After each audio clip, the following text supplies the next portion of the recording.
Spielberg é o meu diretor, o meu produtor, a minha paixão é o Spielberg. Eu tenho verdadeira loucura, eu tenho todos os filmes dele. Olha, vocês estão pensando que vida de artista são só alegrias, mulheres, carrões, divertimento, luzes, cores? Estão pensando?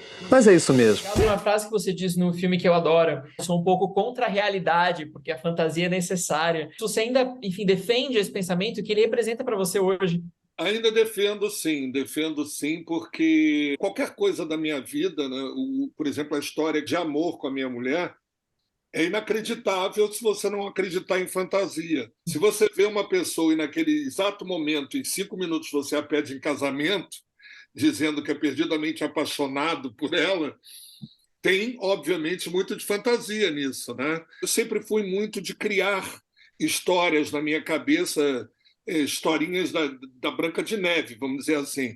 Então, tudo para mim teria um final feliz, tudo para mim seria maravilhoso. A gente chama de fantasia, mas, por um lado, pode ser também um otimismo com relação à vida, né? Há muitos anos atrás, eu saí encantado do cinema depois de ter visto o E.T., e tantos anos depois eu saí encantado da mesma forma por ter visto Avatar. Os filmes todos maravilhosos que eu vi, muito reais, muito realistas, muito humanos, eles têm pouco a me acrescentar. Os que me acrescentaram foram os que fantasiaram demais a vida para mim, né? Quero te dar Magal. Esse é um documentário que vocês escolheram que fosse todo narrado pelo Magal. Por que vocês escolheram esse formato e por que fazer esse filme agora? Como a gente se conhece bem, assim, toda vez que ele vai para São Paulo, ele ia jantar lá em casa. Tipo, a gente estava na mesa jantando, assim, e ele começou a contar a história dele da Magali, aí ele começou a chorar. Aí o Paulinho, que é o diretor do longa, falou, gente, tem que fazer essa história, pelo amor de Deus, porque essa pessoa conta... Então, vamos aproveitar esse material de pesquisa e essa superexposição que ele tem, que é tão maravilhosa, e vamos pegar essa outra parte do documentário e vamos mostrar o que as pessoas não conhecem. Esse cara que mora na Bahia, que tem 3 filhos, que é casado, que curte tomar uma cerveja na beira da piscina, enfim. Com Magali, as coisas aconteceriam, a carreira aconteceria ou não. Se eu tivesse que não seguir com a carreira, não seguiria. Foi muito pioneiro num tipo de música romântica no Brasil.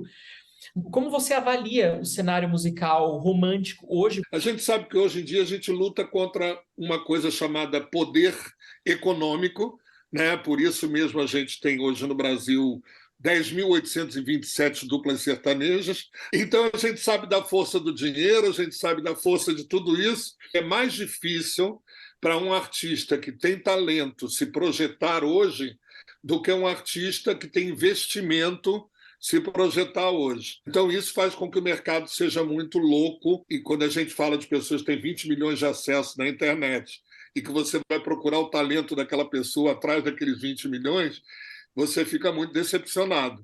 Então, eu acho que podem aparecer, não como Sidney Magal, vão aparecer, sim, artistas sempre talentosos e diferentes e tal, mas é mais complicado. Foram 9 anos sem nenhuma música de sucesso.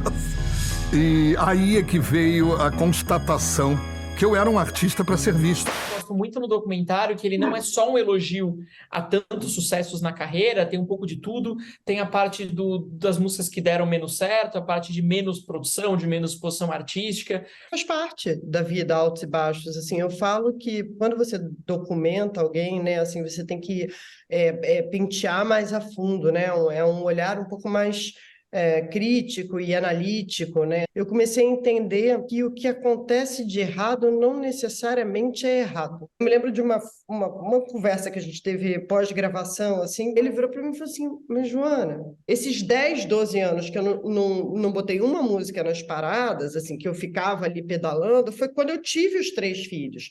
Se eu tivesse bombando, que nem eu bombava antes, eu ia estar viajando, fazendo 20 shows por dia, rodando...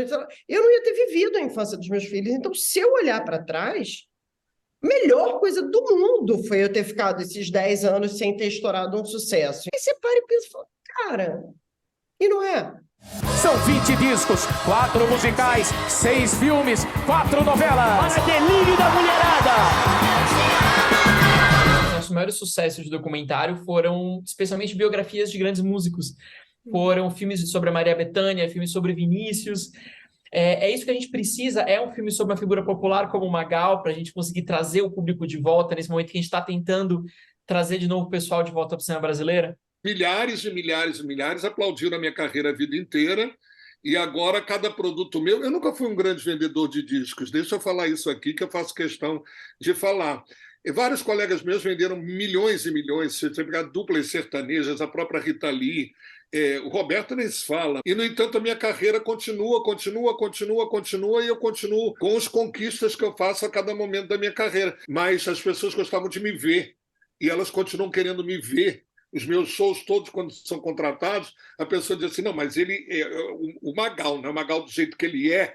Aí o meu pessoal do escritório até brinca, não, ele agora é um pouco Reginaldo Rossi. Eu acho que a arte é a arte, ela é consumida e ela tem o seu valor e ela é aplaudida em certas situações. Você pode cantar para 10 mil pessoas, como pode cantar para 500 pessoas. Tem que ser o mesmo prazer, o mesmo valor. Eu queria muito que ele fosse visto por muita gente, entendeu? Assim, mas é um filme que já nasce com 3 janelas, né? É lindo isso, né? Ele nasce com a janela de cinema, ele nasce depois de 2 meses com a janela de Globo News e depois ele vai para Canal Brasil. Agora, comandar o que está acontecendo com o mercado cinematográfico no Brasil, eu não quero.